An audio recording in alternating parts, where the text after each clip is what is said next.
Hello students, आज हम लोग डेरिवेशन की बात करेंगे।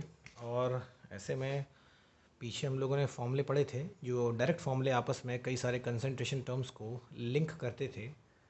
तो हम उन फॉर्मूलेस को डिराइव करेंगे, जिसमें आज हमारा पहला डेरिवेशन होगा, दैट इज़ मोलैरिटी और मोलैलिटी का फॉर्मूला। ये कॉम्पिटिटिव लिहाज से इंपॉर्टेंट है और काफ़ी बार पूछा भी गया है। Let us start.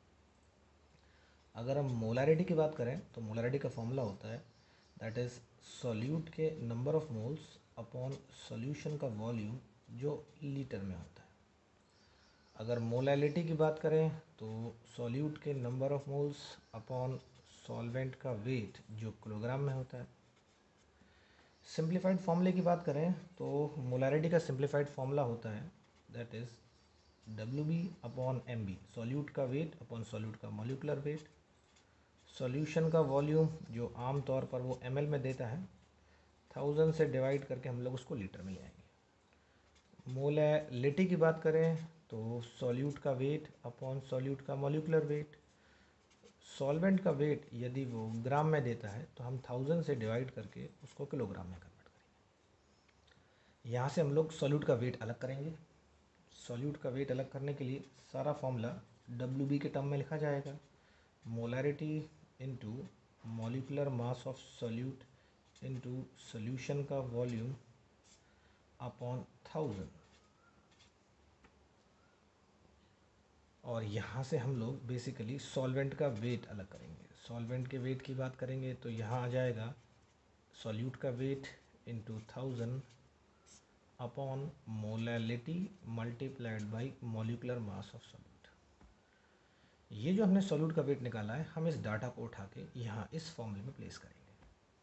तो ये डाटा जो हमारा है बेसिकली इस फॉर्मूले में प्लेस होगा। तो इससे हमारा जो सॉल्वेंट का वेट आ जाएगा that is equals to molarity multiplied by molecular mass of solute into solution का वॉल्यूम अपॉन 1000। पहले से ही यहाँ 1000 है upon molality into molecular mass solute का। सॉल्यूट का मॉलिक्यूलर मास कैंसिल हो जाएगा, 1000 से 1000 कैंसिल हो जाएगा। तो अल्टीमेटली जो हमारे पास सॉल्वेंट का वेट बच जाएगा that is molarity into solution का volume upon small m, molality. आगे बढ़ते हैं। हम जानते हैं सॉल्यूशन की जो डेंसिटी होती है वो होता है सॉल्यूशन का मास। सॉल्यूशन का मास मतलब सॉल्वेंट का मास प्लस सॉल्यूट का मास, और ऐसे में सॉल्यूशन के वॉल्यूम से उसको डिवाइड कर देते हैं। ये जो हमारे पास सॉल्वेंट का वेट हमने यहाँ से निकाला है, इसको उठा के यहाँ प्लेस करेंगे। मोलैरिटी इनटू सॉल्यूशन का volume upon small m plus पहले हमने जो सॉल्यूट का वेट निकाला था उसे रखेंगे। Molarity into molecular mass of solute into solution का वॉल्यूम अपॉन 1000। यहाँ से सॉल्यूशन की डेंसिटी निकल आई।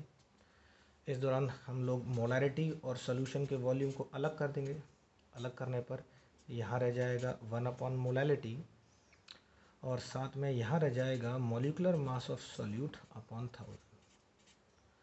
क्योंकि पूरा डाटा जो हमारे पास है वो वॉल्यूम से डिवाइड हो रहा था, तो हम उसको वॉल्यूम से डिवाइड मार देंगे सॉल्यूशन की। इससे कट जाएगा, रह जाएगा हमारा फॉर्मूला सॉल्यूशन की डेंसिटी, जिसको D से दिखाया गया है, molarity 1 upon molality plus solute का मॉलिक्यूलर मास अपॉन 1000।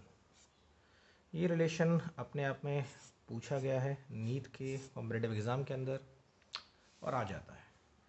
हम यहाँ से मोलैलिटी को और मोलैरिटी को लिंक कर सकते हैं। मोलैरिटी के टर्म में लिख देंगे फॉर्मूला, तो मोलैरिटी के टर्म में लिखने पर हमारे पास आ जाएगा that is molality multiplied by solution की density upon 1 plus molality into solute का मॉलिक्यूलर मास अपॉन 1000। ये वो रिलेशन है जिससे हम लोग मोलैरिटी और मोलैलिटी को लिंक कर सकते हैं with the help of density of solution. ध्यान से देखिएगा। Thanks for watching.